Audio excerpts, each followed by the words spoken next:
제28장 1절부터 5절까지 읽겠습니다.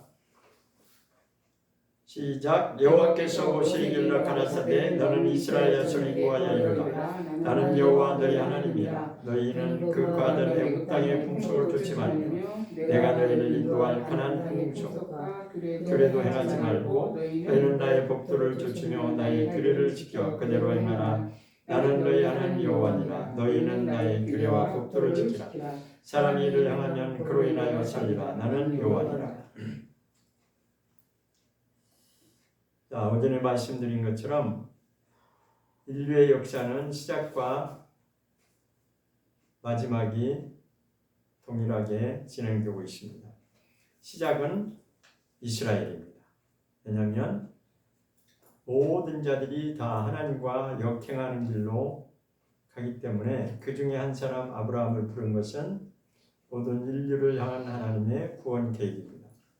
그런데 이스라엘 민족이라 할지라도 아까 출애굽기 19장 6절에 말씀한 것처럼 제사장 나라로 하나님 뽑은 것은 자기들만의 이스라엘 민족만 위한 선택이 아니었다라고 하는 것을 보여주고 있습니다. 세계가 나에게 속한다라고 하는 것은 하나님의 관심은 이스라엘뿐만 아니라 모든 자들에게 다 관심이 있습니다. 그러나 중요한 것은 가장 핵심이 되는 것은 하나님의 말씀대로 살아야지만이 구원에 이른다고 하는 것이 핵심입니다.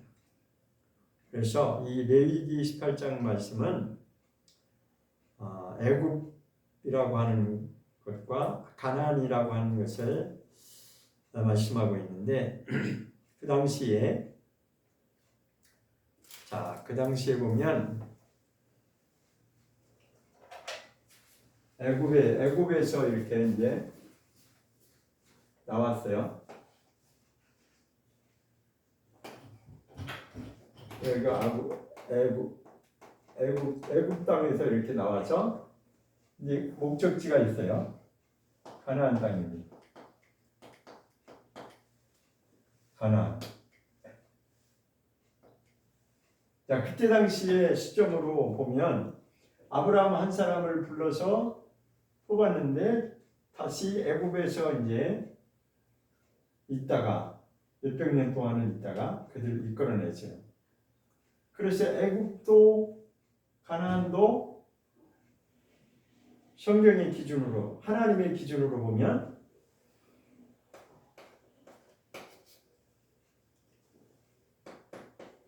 애굽과 가나안이 하나님의 입장에서 보면 누구라고 볼 수 있어요? 이방. 그렇죠. 이방인이죠. 애굽도 가나안도 이방인입니다. 왜 그래요? 한 사람 아브라함을 불러내가지고 이게 이제 아브라함을 통해서 이삭이 나오고 이삭을 통해서 야곱이 나오고 야곱을 통해서 12 아들이 나왔어요. 이게 이제 이스라엘 민족이 된 거죠. 근데 하나님의 역사의 기준은 누구예요? 이스라엘. 그렇죠. 이스라엘이죠. 시작은 아브라함이었고 아브라함의 씨를 하나 뽑아내서 그를 통해서 지금 이스라엘이 탄생한 거예요. 그러니까 전 세계의 모든 것을 19장 출애굽기에서는 1절부터 6절까지 보면 세계가 내게 속하였나니 해서 애굽도 가나안도 다 이방에 속하는데 그것까지 다 합해서 물론 이제 그 뒤에는 많은 민족이 생겼죠. 그 여기 성경에 언급 안 하는 민족도 있지만 어쨌든 이스라엘을 제외한 나머지는 다 이방인에 속하는 거죠. 그런데 하나님은 모든 이방 민족까지 다 포함해서 구원하는 것이 목적인데 이스라엘 나라를 제사장으로 뽑았어요. 그 목적은 단 하나, 구원하시려고. 구원이 목적이에요. 근데 구약의 역사를 보면 이스라엘 민족이 자꾸만 저는 이방 민족은 니네들은 하나님하고 상관없는 이방 민족이라고 하는 것을 자꾸만 이렇게 이제 배척하는 것을 보게 되죠. 그리고 청대도 안 하려고 그러고 근데 중요한 것은 하나님이 분명한 중심을 가지고 지금 이스라엘 나라를 통해서 이 구원의 역사를 이루어 가려고 하는 것이 하나님의 목적입니다. 그래서 레위기 18장에 보면 여호와께서 모세에게 일러 가라사대 너는 이스라엘 자손에게 고하여 이르라. 자, 항상 중심이 성경의 가장 중심은 이스라엘입니다. 무조건 이거는 정해져 있어요. 왜? 아브라함 한 사람을 뽑아내서 시작한 것이 구원의 역사이기 때문에 나머지는 다 이방인이잖아요. 그래서 이스라엘 자손에게 이르기를 뭐라고 했는? 내가 너희 하나님 여호와인데 3절 너희는 그 거하던 여기 먼저 있네. 그죠? 여기서 이쪽으로 나가. 여기서 나와가지고 여기 들어갔잖아요. 그죠? 약속의 땅이니까. 애굽의 이방에 있다가 나와서 다시 이제 가나안 땅을 가야 되니 가나안 땅에 지금 이방 족속이 살고 있어요. 그들이 이제 가나안 족속이라는 거죠. 그래서 여기 애굽과 가나안이라고 하는 말은 이것은 곧 이방인을 말하는 것입니다. 다시 한번 보겠습니다. 3절 시작. 너희는 그 거하던 애굽 땅의 풍속을 따르지 말며 내가 너희를 인도할 앞으로 가야 될 들어가야 될 이 가나안의 풍속도 쫓지 말라. 오로지 4절 시작. 너희는 나의 법도를 좇으며 나의 규례를 지켜 그대로 행하라. 나는 너희 하나님 여호와니라. 그러니까 하나님의 중심은 이스라엘인데 이스라엘 민족이 지켜야 될 것은 뭐예요? 하나님의 법도예요. 자, 그럼 오늘날까지 이것이 이제 왔는데, 자, 우리가 지금 이렇게 성경대로 이렇게 보면 하나님의 말씀이 중심이고 이스라엘 민족이 하나님 말씀대로 지켜서 순종해야 너희가 제사장 나라가 된다. 그리고 그것을 하나님이 하시는 이스라엘 나라를 제사장 나라로 선택해서 쓰시는 이유는 이방인을 구원해내려고 하는 것이다. 이스라엘 민족과 더불어서 그게 목적이에요. 최종 목적은 전 인류 가운데 하나님 말씀대로 지키는 자들을 구원해내는 것이 목적이죠. 자, 그런데 오늘날 보면 이 성경을 기준으로 보면 전 세계가 지금 온통 인류의 문화, 문명 모든 것이 지금 무엇으로 지금 다 일상화됐냐면 이방 문화로 된 거죠. 그거를 볼 줄 알아야 돼요. 결국은 지금 모든 세상 나라가 다 이방 문화로 지금 다 그렇게 뒤덮인 거예요. 그 중에서 이제 이 하나님의 말씀의 법칙대로 이스라엘 민족도 그렇고 우리 이방인들도 그렇고 그 중에서 정말 하나님 나 살겠습니다라고 회개하고 돌이키는 자들이 누구예요? 이스라엘이 되는 거죠. 그러니까 우리 이방인들은 영적인 이스라엘은 맞아요. 영적으로 보면 우리도 이스라엘이에요. 성경에 바울이 분명히 너희도 유대인이라고. 참 유대인은 할례 받았다고 유대인이 아니라 마음의 할례를 이룬 자가 유대인이라 그랬거든요. 그러니까 영적으로 보면 우리도 이방인은 이방인, 혈통으로는 이방이지만 영적으로 보면 우리도 이스라엘이에요. 그렇지만 중요한 것은 이스라엘 민족이 뿌리가 되어서 오늘날까지 이 말씀이 전수돼서 오늘날까지 우리에게 이 말씀이 전달이 된 것은 그들의 하나님의 택하심의 그러한 분명한 목적이 있었기 때문에 오늘날 이것이 가능한 거죠. 그러니까 로마서에서는 너희가 이방인 중에서 지금 예수를 믿고 은혜를 풍성하게 받았는데 그렇다고 해서 이스라엘 민족이 아무것도 아니고 저들은 버림받은 민족이라고 그렇게 무시하면 안 된다는 거예요. 그 얘기를 하고 싶은 거예요. 그게 왜 중요하냐? 일부러 안 맞춰요. 여기 좀 가지고 준비해야지. 눌렀죠 여기. 짜야 됩니다.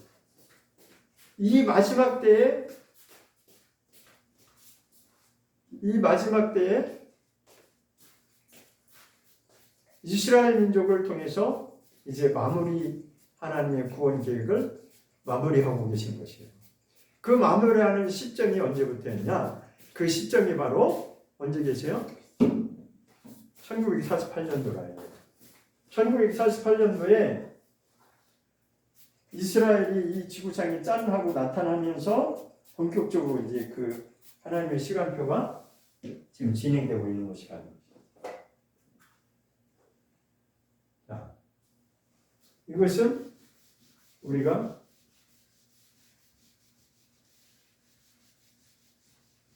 지난번에 한번 했으니까 이제 아시죠? 우주의 중심을 어디라고 그랬어요? 이스라엘. 아니 먼저 지구가 나와요. 지구의 중심은 이스라엘. 이스라엘이죠. 이스라엘의 중심은 성전. 성전이죠. 성전의 또 중심은 지성. 그렇죠. 지성소에서 또 중심은 법계. 이렇게 되는 거예요. 법계는 누구를 말하냐면 아니 벌써 이거. 즉 이거는 말씀을 말하는 말씀. 요한복음 1장 1절에 그랬잖아요. 태초에 말씀이신데 그 말씀이 육신이 되어서 오셨다라고 했잖아요. 그러니까 예수님을 말하는 거예요. 예수님을 이제 그러니까 온 세상이 아무리 숫자가 많아도 인류의 숫자가 아무리 많고 아무리 이 땅에서 어떤 역사를 이루어간다 할지라도 중심은 하나님의 말씀이 중심이에요. 예수님이 중심이에요. 예수님을 통해서 이 구원의 역사가 이루어지는데 이것을 처음으로 하나님이 선택하셔서 말씀을 주시고 진행한 것이 이스라엘이거든요. 그러니까 이스라엘이 이제는 마지막에 와서 하나님의 역사를 통해서 지금 1948년도에 이스라엘이 등장했어요. 이스라엘이 등장해서 지금 계속 진행이 되고 있는데 지금 오늘 시점이 2000하고도 25년이잖아요. 그죠? 이렇게 흘러왔단 말이에요. 근데 이때 이스라엘의 예수 믿는 숫자가 12명으로 시작했는데 계속 늘어나서 2019년도 시점이 5만 명이라고 통계가 나왔어요. 그럼 지금 5년이 흘렀는데 훨씬 더 이제 더 많은 숫자가 거의 뭐 20만 명 이상으로 이제 집계가 그렇게 나오는데 교회 숫자도 뭐 200개가 넘고 그렇게 예수 믿는 자들이 점점 늘어난다고 하는 것은 무엇을 우리에게 말씀하고자 하냐면 시작도 누구를 통해 시작했어요? 이스라엘을 통해서 하나님이 시작하죠. 인류 구원의 역사를 시작하는데 인류 구원의 마지막 마무리도 누구가 중심이 되냐면 역시 이스라엘이 중심이 됩니다. 무엇을 통해서? 이스라엘 민족의 유대인들이 하나님께로가 아니라 예수 믿는 자들이 돌아오는 것. 예수 믿는 자들이 돌아오는 그것을 통해서 지금 알게 해준다는 것이죠. 자, 유대인들이 얼마만큼 요거 한 가지를 또 요거는 이제 기본으로 이제 다 이해를 하셨습니까?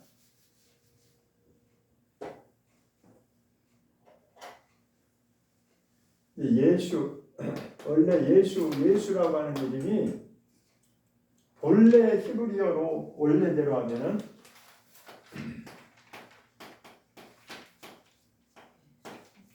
이렇게 부르는 게 맞습니다. 예수와. 왜 예수하냐? 이거는 히브리어로 그렇다는 거예요. 히브리어로 예수와예요. 예수와. 왜 이것이 예수하냐면 구약에 보면 여호수아가 있죠. 여호수아가 히브리어로 읽으면 어떻게 되냐면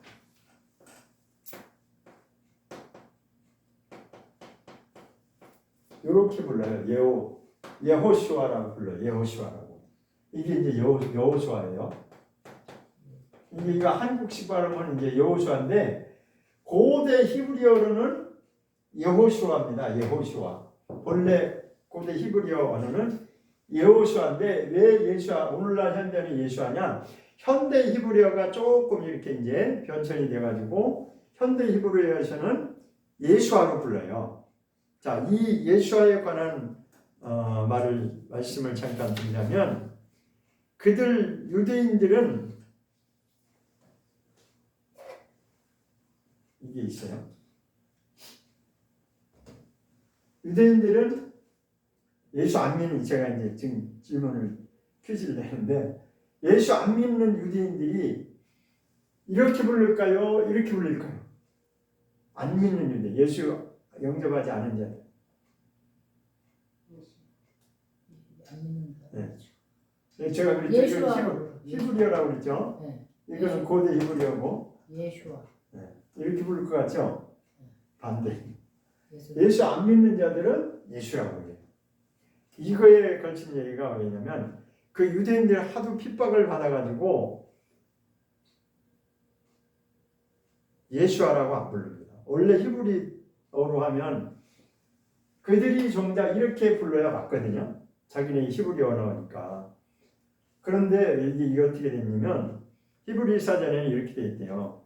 예수 해놓고 저주받은 자. 이렇게 이제 우리 국어 사전에 있듯이 예수 하면은 그 뜻풀이가 저주받은 자라고 해가지고 그들의 머릿속에는 예수를 저주받은 자라고 생각하지 정작 그들의 그러니까 예수아나 여호수아는 이제 메시아를 말하는 거예요. 메시아 구원자 이 구원자의 뜻인데 그들은 예수를 구원자로 생각하는 게 아니라 저주받은 자로 생각한다 이거예요. 그리고 이 십자가 그려져 있잖아요. 십자가 그려져 있는 것을 아주 싫어한대요. 그래갖고 교차로도 우리는 교차로 많잖아요. 사거리. 그래서 교차로를 안 하고 로터리식으로 이렇게 만들어가지고 그러니까 십자가를 싫어하고 예수를 싫어하는 이유가 뭐냐면 기독교 역사를 통해서 이방인 그리스도인들이 유대인들을 너무나 많이 학대하고 핍박을 해갖고 예수라고 하는 이름은 그들에게는 좋은 이름으로 인식되는 것이 아니라 저주받은 자로 그렇게 인식된 거예요. 사실 십자가는 그 당시에 저주받는 그 증표였거든요. 그래서 아주 십자가의 그 극형을 처하는 이유는 저 사람을 아예 사람들의 그 기억 속에서 지워버리려고 하는 게 목적이에요. 왜냐하면 저주받은 자야. 저 십자가형을 받는 자는 저주받은 자예요. 그렇기 때문에 아예 아주 그냥 꿈속에도 나타날까봐 싫어서 아주 기억하기 싫은. 그러니까 유대인들이 그렇게 인식을 하고 있다 이거죠. 그만큼 이 인류의 역사 가운데 유대인들은 이방인 그리스도인들한테 너무 많은 핍박을 받았어요. 그래서 이제 그런데 이제 여기서 예수 안 믿는 자는 저주받은 자라고 부르는 것이 예수. 우리는 예수님을 메시아로 부르지만 그들의 머릿속에는 예수를 저주받은 자로 예수라고 부르길 좋아해요. 그런데 예수를 받아들이고 그러니까 메시아 육주 예수를 믿고 나면 어떻게 부르냐면 그때는 이제 이렇게 부르는 거예요. 예수아. 자기네 본래 언어가 예수아가 맞으니까. 이게 구원자고 메시아라는 거예요. 근데 예수는 저주받은 자예요. 그러니까 예수를 믿기 전에는 예수가 무슨 구원자야. 말도 안 돼. 저주받은 자지. 이렇게 인식을 하다가 어느 날 하나님이 정말 초자연적인 은혜를 부어주셔서 예수를 알고 나면 이제 마태복음 1장 마태복음 1장을 보겠습니다. 마태복음 1장 1절 보겠습니다. 마태복음 1장 1절입니다.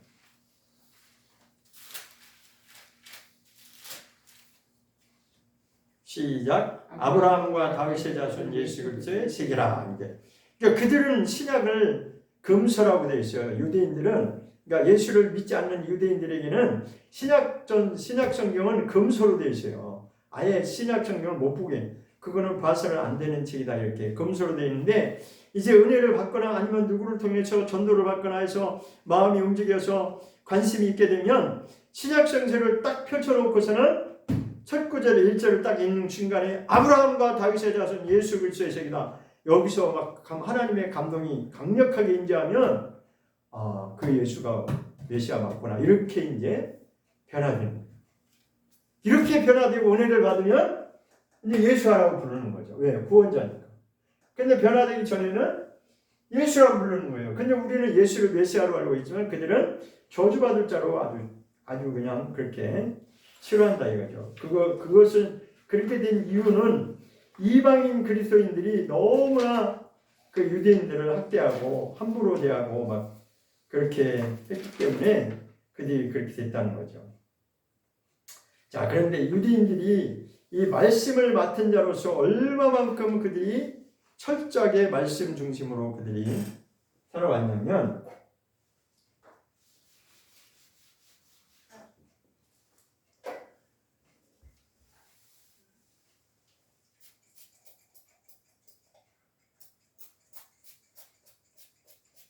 이거 이렇게 하면 화장실을 물을 적셔 써야 되는데 이게 잘 안 돼요.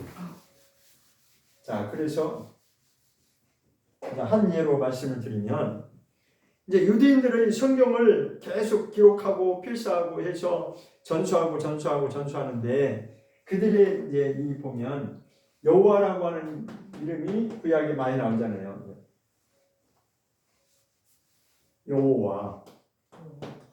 여호와라고 하는 이름이 수없이 많이 나오잖아요. 근데 그들이 이제 성경 필사를 하다가 이 여호와라고 하는 이 하나님의 이름이 딱 나오면 그들의 행동이 어떻게 나오냐면 너무 귀하신 이름이고 감히 우리가 부를 수 없는 이름이라고 해서 그들이 어떻게 여호와 이름이 나오면 그냥 이렇게 표기하고 지나간다는 거예요.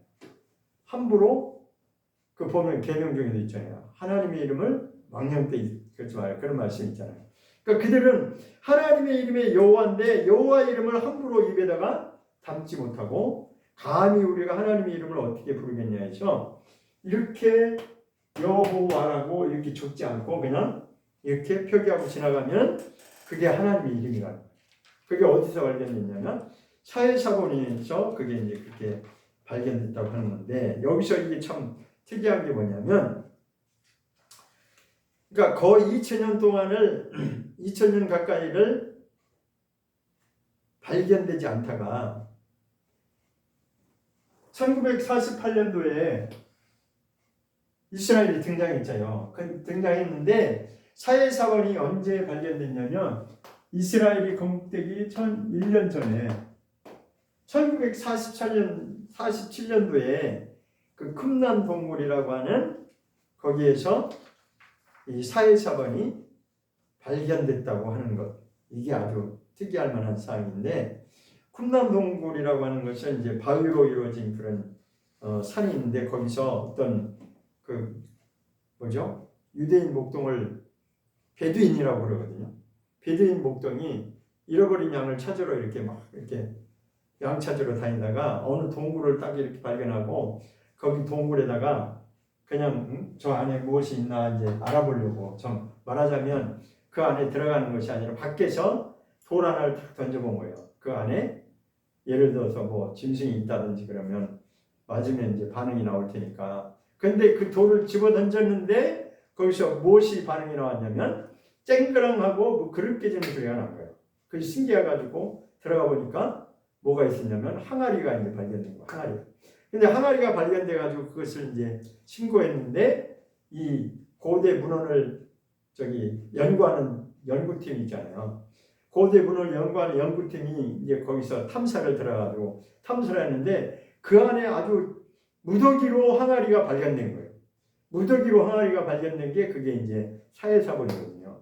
그 사회사본이 역사학적으로 최고로 오래된 사본이라고 해요. 그 성경이 구약에 있는 이 성경 이 역사가 그대로 그러니까 거기다 보존돼 있다가 하나님이 이스라엘 민족이 등장하기 바로 직전에 그 사회사본을 발견되게 이렇게 해주셨다.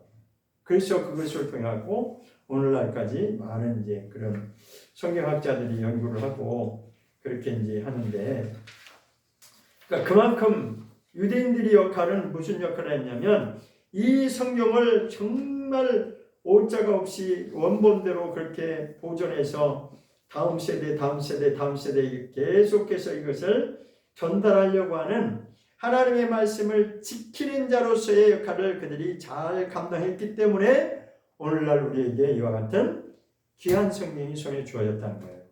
근데 우리는 그런 거 별로 생각 안 하죠. 그냥 뭐 성경이 있나 보다. 근데 이 성경 읽는 것조차도 별로 그렇게 소중하게 생각 안 하잖아요. 얼마나 그들이 이 성경을 지켜오려고 수고를 많이 했겠어요. 어느 정도냐면 어느 정도 이거 아까 그 여호와 이름이 나오면 이렇게 한다고 그랬죠. 그런데 성경을 또 필사하고 이렇게 쓰다가 중간에 이제 주님의 이름이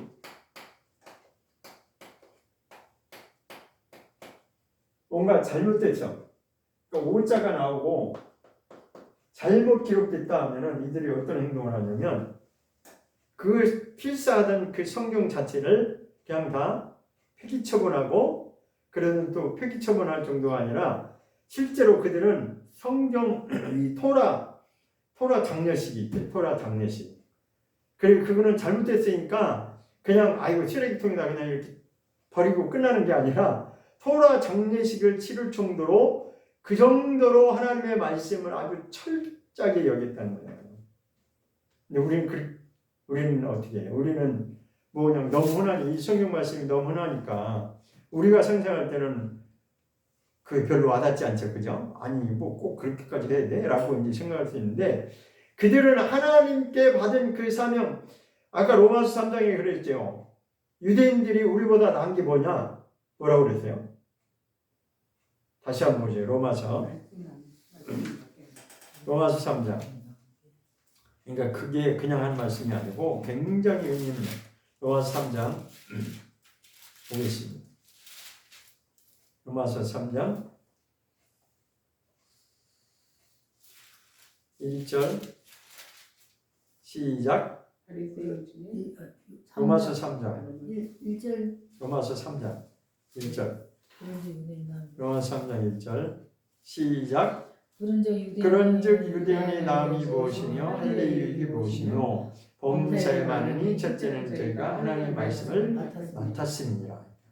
그러니까 말씀의 중요성을 여기서 핵심을 말씀입니다. 하나님의 말씀을 그들이 맡았는데 모세가 율법을 받는 순간부터 그것이 이제 본격적으로 시작된 거죠. 하나님의 말씀을 맡았는데 그 말씀대로 살았느냐 못 살았느냐, 이게 이제 핵심이 되는 거죠, 사실은. 그래서 성경 전체에서 가장 성경 전체의 핵심이 되는 것은 모세오경의 핵심이 되는 거예요. 그게 최초로 모세가 하나님 말씀을 받은 것이 율법이거든요. 그래서 그것을 통해서 그 다음에 이제 모세오경 다음에는 뭐예요?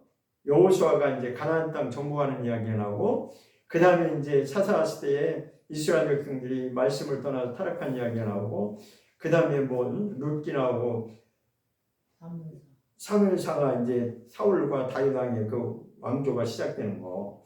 그래서 사실은 역사 이야기하는 거예요. 이스라엘의 역사가 어떻게 진행됐는지를 역사 이야기를 기록한 거예요. 그리고 그 다음에는 이제 다윗이 시편을 쓴 거하고 뭐 솔로몬이 쓴 거하고 여러 가지 다 이렇게 해서 한 것이 이제 시가서로 나오고, 그 다음에 이제 마지막 후반부에 나오는 것은 이사야서부터 출발해 갖고 무슨 이야기예요? 하나님께로 돌아오라는 게 계속.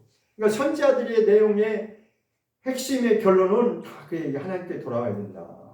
하나님께 돌아오지 않으면 다 심판이다. 하나님께 돌아오는 자가 구원받는 것이고 그렇지 않으면 다 심판이다. 그 얘기가 이사야서부터 어디까지 나가는 거예요? 말라기 선지자까지 쭉 나가는 거예요. 그리고 나서 선지자들을 통해 그렇게 예언했던 그 말씀이 누가 와서 그걸 완성했냐면 예수님이 오셔서, 예수님이 말씀이 육신이 되어 오셔서 실제로 그것을 성취하신 이야기가 이제 신약에 나오는 거죠. 그러니까 결론은 구약이든 신약이든 하나님의 구원의 계획이 실행되고 어떻게 시작되고 어떻게 마무리되는지 그게 전부죠, 사실은. 그러니까 인류의 역사를 통해서 이렇게 진행되어 왔다. 그러니까 열왕기나 사무엘상이나 그런 역대기상하는 다 뭐예요? 이스라엘 역사 이야기잖아요, 그죠? 왕들의 이야기. 북이스라엘과 남유다가 어느 왕이 몇 대 왕이 좀 몇 명이 있었는데 어느 왕은 이랬고 어느 왕이 이랬고 다 그 역사 이야기잖아요. 근데 거기서 이제는 핵심은 하나님의 말씀대로 누가 사느냐, 누가 하나님 말씀을 배반하고 타락해 사느냐, 다 그 얘기예요, 전부. 그런데 자세히 그 이스라엘 역사 왕 이야기를 들어보니까 이스라엘 역사 그 왕들 중에 정말 제대로 하나님 말씀대로 한 자가 많았어요, 저것이. 항상 그렇게 올라갔다. 그러니까 하나님의 구원의 역사를 보면 항상 소수가 하나님 말씀대로 살았지 대다수는 다 다 하나님의 역행에서 그렇게 살았다는 거예요. 근데 오늘날도 마찬가지로 오늘날 우리 현실도 보면 성경과 다르지 않아요. 그래서 제가 성경을 정말 제대로 알기 전에는 그냥 믿으면 되는 줄 알고 그냥 나도 그렇게 흘러왔는데 어느 날 다시 성경을 들여다보니까 성경에 답이 다 있는 거야. 아, 인류의 역사가 그랬구나. 처음부터 그랬구나. 아예 아담이 범죄한 이후부터 노아 홍수에 심판받기 전까지도 그랬고 또 하나님이 심판하고 다시 시작했는데 셈과 함과 야벳을 통해 다시 시작했는데 또 대다수의 큰 무리 많은 무리가 다 하나님과 역행해서 가는 자들이 대부분이었고 그 중에 하나님 말씀대로 살려간 자는 소수였다는 거예요. 그래서 하나님이 아브라함 한 사람을 뽑아내서 선택해서 제사장 나라를 만들려고 이스라엘을 만들려고 아브라함을 불러낸 거죠. 그런데 신약에서는 또 뭐라고 그래요? 그때나 지금이나 이스라엘 민족이든 이방인이든 중요한 것은 하나님의 말씀대로 사는 자, 순종하는 자. 근데 아까 디도서에서 1장 16절에 뭐라고 그랬어요? 입으로는 시인한다고 하는데 행위로는 그렇게 안 산다. 순종 안 한다. 그러니까 성경의 핵심은 뭐냐? 순종을 할 것이냐 안 할 것이냐 이게 핵심이 되는 거예요. 근데 자꾸만 신약에 와서는 이제 그 성경을 자유주의적인 해석 방법을 택하니까 뭐라고 얘기하냐? 율법은 구약 시대나 지키는 거지 신약 시대는 그냥 믿으면 돼. 라고 성경을 풀어낸 것이 바로 자유주의였고 대체 신약도 이스라엘은 저주받은 자들이고 하나님을 버린 자고 예수를 믿지 않는 자들이기 때문에 중요하지 않다. 그래서 이스라엘은 우리다, 교회다, 나 예수 믿는 자다. 그렇게 풀었어요. 물론 영적으로 하면 우리가 이스라엘이라고 하는 거 틀리지 않습니다. 그렇지만 그렇다고 해서 본래 하나님의 선택받았던 이스라엘 민족을 무시해도 된다라고 하면은 그것은 잘못된 것입니다. 그렇게 하면 안 되는 것이에요. 자, 그래서 이제 이 예수라고 하는 이름이 원래는 그러니까 이 순서대로 하면 본래 고대 히브리어로 하면 예호수아 맞다고 했죠. 고대 히브리어에서는 예호수아인데 현대 히브리어에서는 이것이 예수아로 이제 바뀌어지고 그런데 이것이 성경이 지난번에 이제 성경 역사 공부할 때 이제 히브리인들이 다 흩어지고 하다 보니까 이제 제대로 교육이 안 되니까 다 막 언어도 잊어버리고 막 그런 식으로 됐잖아요. 그러니까 이스라엘 민족이 다 그 그리스 로마 이런 게 다 퍼져가지고 헬라 문화 때 그렇게 이제 완전히 종처럼 그렇게 노예살이를 하다 보니까 그 당시에 히브리어가 이렇게 일상적으로 쓰여지는 언어가 안 되잖아요. 그러니까 누가 이것을 번역했냐면 헬라인들이 헬라어로 이것을 번역했잖아요. 헬라어로 뭐라고 되냐면 이렇게 이제 번역이 되는 거예요. 이건 헬라어입니다. 그 다음에 이제 복음이 각 나라에다가 이제 전파되면서 어디로 왔냐면 중국에 오면 중국에서는 뭐라고 번역했냐면 야소라고 이렇게 번역해요. 야소. 우리가 중국 성경을 받았을 때는 그때는 우리 한글 성경도 야소라고 이렇게 번역돼서 나왔어요. 사실은. 네, 중국 성경을 번역하다 보니까 중국 한자로 그렇게 하다 보니까 야소로 했는데 이제는 한글식으로 이제 드디어 예수라고 하는 이름이 이렇게 이제 등장을 한 거예요.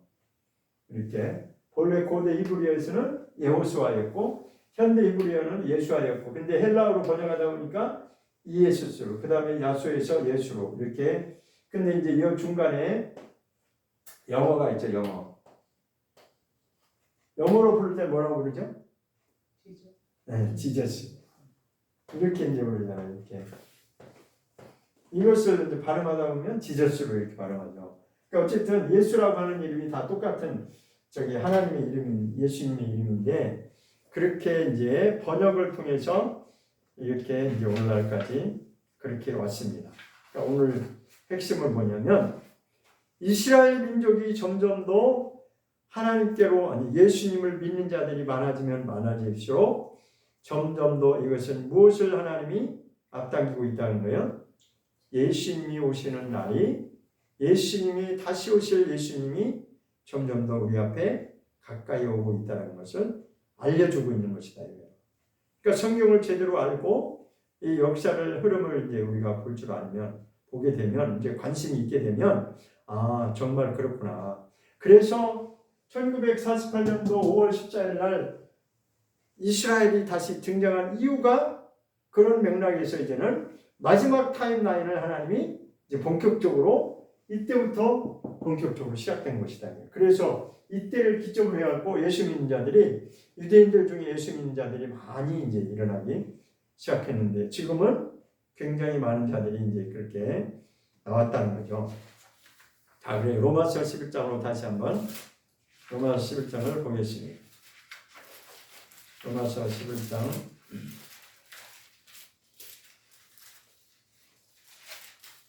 로마서 11장. 그 로마서 11장이 그 얘기하는 거예요. 이방인의 구원과 이스라엘의 구원에 대해서 11장에서 그렇게 이제 본격적으로 말하는 거죠. 그러니까 전반부는 11장의 1절부터 12절까지는 이스라엘의 구원받을 사람을 지금 말하고 있는 것입니다. 그리고 13절부터 24절까지는 이방인들이 돌 감람나무인데 그들이 접붙임을 받아서 이렇게 많은 자들이 풍성한 은혜를 받게 됐다. 그 얘기를 하는 거죠. 그런데 이제는 25절부터는 이스라엘과 이방인의 어떤 관계인지를 그것을 말씀하고 있는 거예요. 그것이 바로 하나님의 구원 계획이라고 하는 것을 말씀하고 있는 거죠. 자, 보겠습니다. 11장 1절부터 로마서 11장 1절에 보면 11장 1절 시작. 그러므로 내가 말하노니 하나님이 자기 백성을 버리셨느뇨? 그럴 수 없다. 이게 무슨 얘기예요? 자기 백성이 누구예요? 이스라엘, 선택받은 이스라엘 민족을 말하는 거예요. 처음부터 아브라함 한 사람을 보내서 이스라엘 민족을 이루었는데 그 하나님이 택하신 백성을 그래서 자기 백성이라고 하잖아요. 그러니까 구약에는 자기 백성이라고 하는 말이 있죠. 그러니까 본래 하나님이 택하신 민족이라는 거예요. 하나님이 자기 백성은 이스라엘을 버리신 적이 있냐? 그렇지 않다는 거예요. 버린 적이 없다는 거예요. 그래서 지금 바울이 나도 이스라엘 사람이고 아브라함의 씨에서 난 자고 베냐민 지파다. 그러니까 지파로 보면 자기는 12지파 중에 베냐민 지파가 된다고 하는 걸 여기서 말하고 있는 것이. 그러니까 바울은 베냐민 지파예요. 그럼 제가 말씀.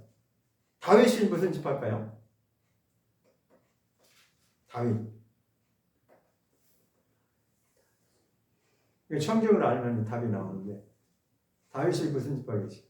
베냐민 지파? 요셉 지파? 구원이 어디에서 나온다고 그러죠? 유다가 왕권이 이어진다고 그러잖아요. 유다의 그 가문에서 계속 왕권이 이어진다. 그래서 다윗은 유다 지파입니다. 유다 지파. 아니 그 참고로 그냥 그렇게 아시고 자 2절 보겠습니다. 로마서 11장 2절 시작. 하나님이 그 미리 하신 자기 백성을 버리지 아니하셨나니. 그러니까 미리 하신 자기 백성이 누구예요? 이스라엘을 말하는 거죠. 이스라엘 민족을 미리 알았다라고 하는 건 이미 구약 시작부터 아브라함을 부를 때부터 이것은 정해져 있는 것이라는 거예요. 미리 하신 자기 백성을 버리지 이스라엘 백성을 버린 적이 없다는 거예요. 너희가 성경에 엘리야를 가리켜 말하는 것을 알지 못하느냐. 저가 이스라엘을 하나님께 송사하되 주여 저희가 주의 선지자들을 죽였으며 주의 제단들을 헐어버렸고 나만 남았는데 내 목숨도 쳤나이다. 이것은 지금 엘리야 시대 이야기를 기록한 거예요. 엘리야 시대에 어떤 일이 있었냐면 열왕기상 18장 아시죠? 내용 바알 선지자들 이야기 나오잖아요. 그때 엘리야 선지자 혼자 남아가고 나머지 선지자들은 다 숨거나 도망가고 다 핍박을 피해서 다 도망가 버렸잖아요. 숨었잖아요. 다. 그런데 엘리야 한 사람이 야 너네들 다 나와. 바알 선지자들 다 나와. 450명 400명 다 나와 해갖고 1대 80 850 그 대지라는 게 나오잖아요. 그때 그 이야기를 말해요. 다 도망가고 선지자들을 다 죽여서 없애버렸고 그래서 살아남은 자들은 무서워가지고 다 도망가고 없어. 주의 제단 하나님의 성전도 다 헐어버렸고 없어. 그런데 나만 남았다는 건 누구를 나만 남았다는 것은 나는 누구 계세요?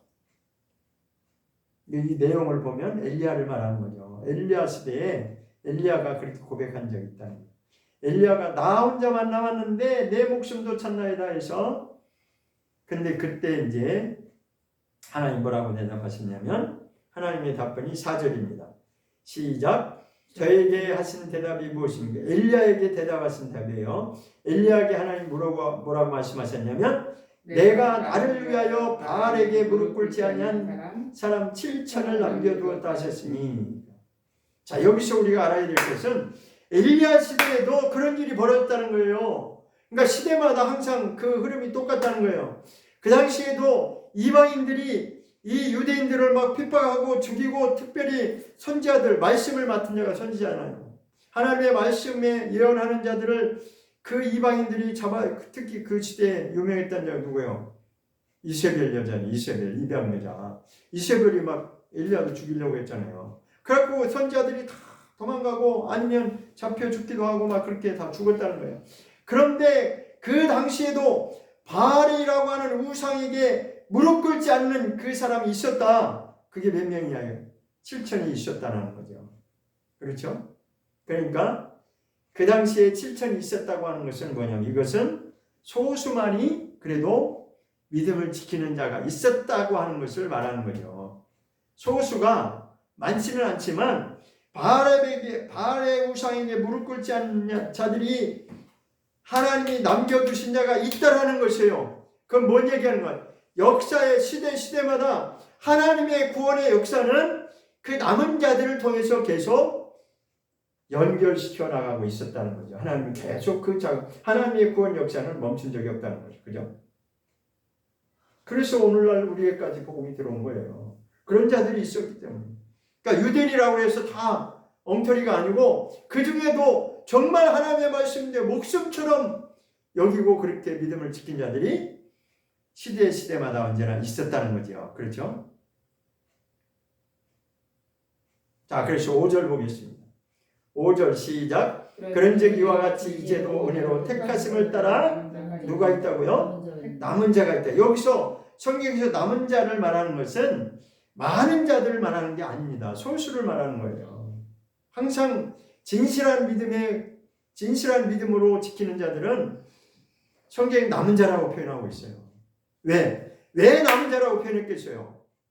대부분의 많은 사람들은 아니었다는 것을 지금 역으로 말하면 대다수의 많은 사람들은 아니었다는 거죠. 다 타협하든지 그냥 기회주의자로 살다가 자기 유리한 대로 그렇게 갔다는 것입니다. 왜 그래요? 자기네들이 살기 위해서.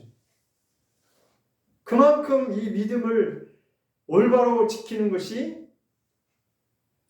간단한 문제가 아니었다는 거죠. 결론. 오늘날에만 그런 것이 아니라 예전에도 그랬고 엘리야 시대도 그랬고 노아 때도 그랬고 여호수아 때도 그랬고 항상 그렇게 그게 같은 맥락에서 지금까지 왔습니다.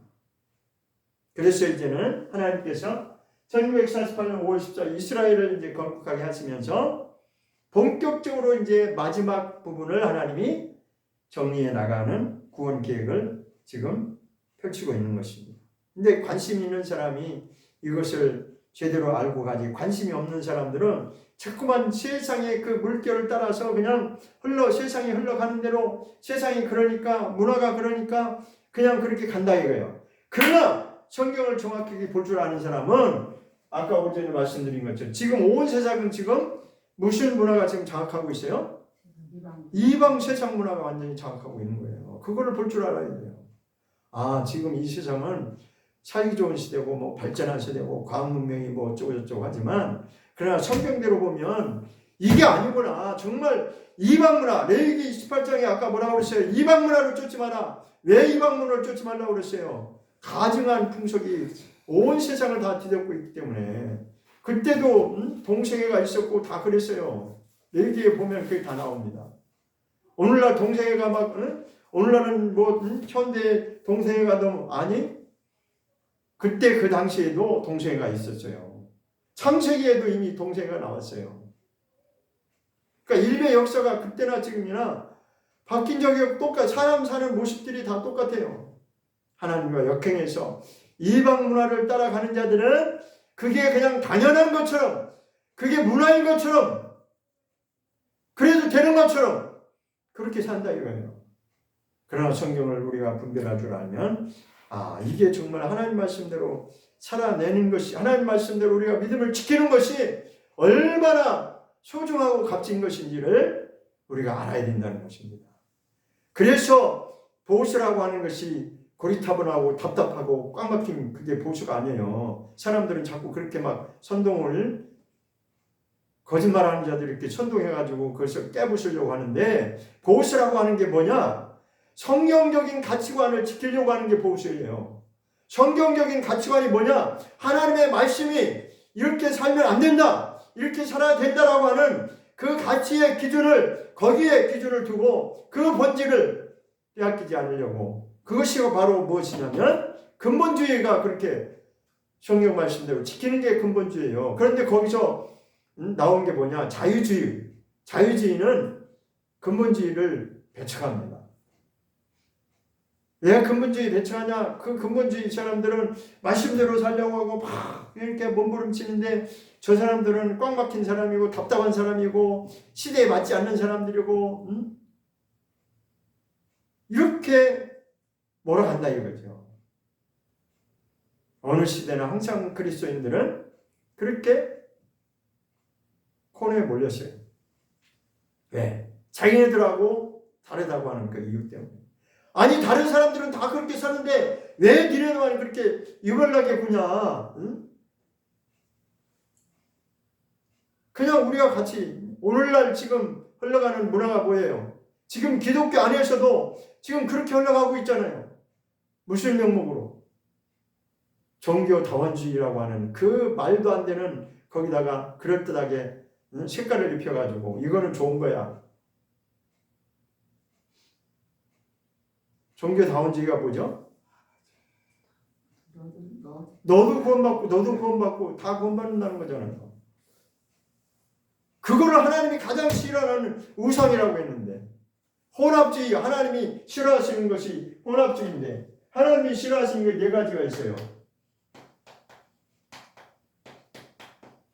짬뽕 시키는 거, 다른 거 세상 문화를 다 짬뽕 시키는 거. 그러면 하나님이 싫어하는 것 중에 큰 것만 따라가는 거, 큰 물길을 따라가는 거죠. 넓은 길을 가는 거죠. 그 다음에 사람이 중심이 되는 거. 오늘날 뭐 사람 중심이고 사람이 먼저라고 그 말 막 얼마나 지금 유행합니까? 그 사람들은 그게 좋다고, 맞아, 사람이 중심이야, 사람이 먼저야.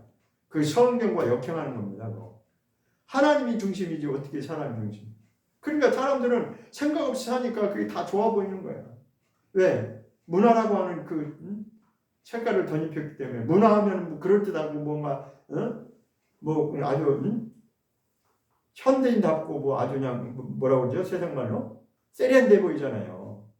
아니, 그러니까 사람들은 자꾸만 그렇게 쫓아가길 좋아하는 거예요. 왜? 그게 사람들 앞에 인정받고, 그게 보기 좋고, 그게 아담이 보기 좋고 먹기 좋고 거기에 유혹되어 넘어가는 똑같은 거예요. 오늘날 신학과 그게 다름이 없어요. 그리고 또 한 가지 뭐냐? 사람 편리한 대로 살아가려고 하는 거. 오늘날 과학 문명이 다 이것 때문에, 편리주의 때문에 오늘날 과학 문명이 얼마나 발달했는가. 더 편한 거, 더 편한 거, 더 편한 거, 더 편한 거. 그렇죠. 육체는 점점 더 편해가죠. 육체의 편리함을 추구하는 건 맞는데, 그러나 영적으로 보면 점점 더 하나님은 없다. 오늘날 현대사에 무슨 영적인 그런 거 다 필요 없어. 그러니까 오늘날 최고의, 세상에서 따라가는 최고의 가치가 뭐예요? 이거잖아요, 이거. 돈 있고 명예 있으면 사람들이 그냥 뻔뻔하잖아. 그리고 권력. 그러니까 지금은 우리가 이 말씀대로 우리가 살아가려면 세상 문화를 따라가면 안 돼요. 세상 문화를 옳다고 거기 따라가면 안 돼. 그럼 어떻게 역으로 돈과 명예에서 우리가 거기에 매이면 안 되는 거예요. 오늘날 죄가 다 어디서 출발하냐? 이 돈 때문에 생기는 거예요. 돈이 연관 안 된 데가 없어요. 돈의 가치관을 두면 물질 중심으로 갈 수밖에 없어요. 그러나 우리의 가치관은 뭐예요? 성경의 가치관을 따라서 하나님의 말씀이 옳다라고 하는 성경의 가치관을 따라가는 그것이 바로 하나님의 구원 역사 안에서 우리가 누가 되는 거예요? 남은 자가 되는 거예요. 남은 자. 이스라엘만 남은 자가 있는 게 아니라 우리 이방인들에게도 다들 세상 물결을 따라가는데 우리는 남은 자로서 하나님 앞에 발견되어야 되는 겁니다. 하나님이 찾으시는 그런 자가 되어야 되는 거예요. 기도하겠습니다.